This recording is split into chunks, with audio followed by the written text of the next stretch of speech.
মঙ্গলবার 18ই ফাল্গুন 1432, ইংরাজি 3rd March 2026 শুভ সময়গুলো জেনে নেওয়া যাক। এই দিন দোল পূর্ণিমা। এই দিন শ্রী শ্রী গৌরাঙ্গ মহাপ্রভুর আবির্ভাব তিথি।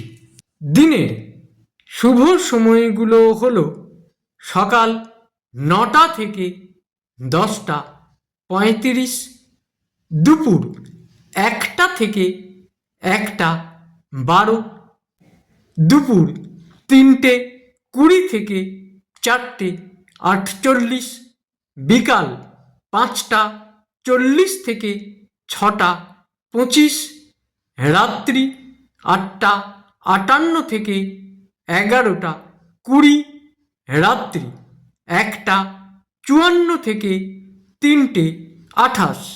প্রত্যেক দিনের শুভ সময়গুলো আমি দুদিন আগেই আপলোড করে দিই YouTube channel astro guide, Facebook page কিছু কথা এবং আইডি শ্রী দিবাকরে। দিনের ইম্পর্ট্যান্ট কাজগুলো যদি এই সময়গুলোর মধ্যে করা যায় অনেক বেশি ভালো ফল পাওয়া যায়।